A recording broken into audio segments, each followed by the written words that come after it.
মানে পরিদর্শন করে এবং সার্বিকভাবে কি মনে হচ্ছে আপনার অভিব্যক্তিটা একটু বলেন। না, প্রথমত ধন্যবাদ শেখ আহমদুল্লাহ ভাইকে আমাকে এখানে আমন্ত্রণ করার জন্য। বেশ কয়েকদিন আগেই ওনার সাথে কথা হচ্ছিল, তো পরে উনি আমাকে এখানে আমন্ত্রণ জানালেন। আলহামদুলিল্লাহ আজকে এখানে এসে এটা প্যাকেজিংয়ের এটা দেখলাম এবং আলহামদুলিল্লাহ ওনার সাথে কথা বলে যতটুকু বুঝলাম যে মানুষের জন্য উনি যতটুক সম্ভব তার চেয়ে বেশি করার চেষ্টা করে এবং ওনার যে সংস্থা যে কাজগুলো করছে এবং এরা মানে আনবিলিভেবল এবং সর্বস্তরের মানুষ যেভাবে এসে ভলেন্টিয়ারের কাজ করছে এটা খুবই সন্তোষজনক। আপনি যেহেতু এসেছেন এরকম একটি উদ্যোগে নিশ্চয়ই আপনারও অংশগ্রহণ থাকবে, ইনশাআল্লাহ একটু জানতে চাচ্ছিলাম। ওই বিষয়টা আমি প্রকাশ করতে চাই না, কারণ এটা রিজনটাও আমি ওনাকে বলেছি, এটা খুব ভালো করে উনি জানেন।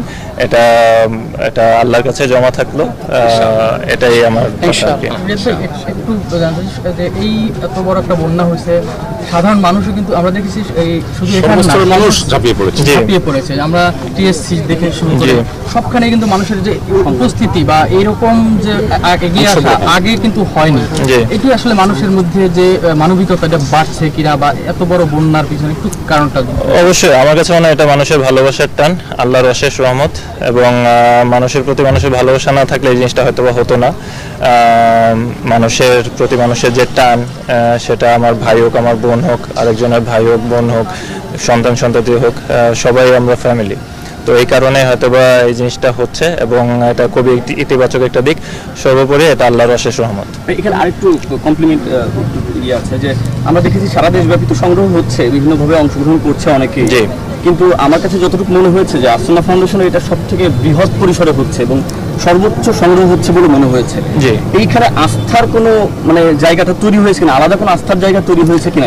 এটা এক কথায় মানে বলা যায়, কারণ যদি মানুষের আস্থাটা যদি ওই পর্যায়ে না থাকতো তাহলে হয়তো বা এরকম ফান্ড হয়তো রেজ করাটাও কঠিন হয়ে যেত। আমি আবারও বলছি এটা আল্লাহর অশেষ রহমত এবং এটা মানুষের আস্থার একটা প্রতিদানও বলতে পারেন। যেহেতু এখানে আসছে একটু ক্রিকেট নিয়ে যদি জানতে, ছোট্ট করে। ক্রিকেট নিয়ে কোনো কোশ্চেন? Thank you. আমরা শেষ করতে আচ্ছা, সেকেন্ড টেস্ট, প্রথম টেস্টে প্রথমত যে খুবই খুশি বাংলাদেশের রেজাল্ট নিয়ে, কারণ আলহামদুলিল্লাহ কনভিনসিংলি ম্যাচটা জিতেছে এবং টিমের সবাই যখন ভালো খেলে এটা নিজের মনের ভিতরে এক ধরনের একটা খুশি কাজ করে এবং আই হোপ ইনশাল্লাহ বাংলাদেশ সেকেন্ড টেস্টও জিতবে এবং ইনশাল্লাহ will get a very good result ইনশাল্লাহ। Thank you.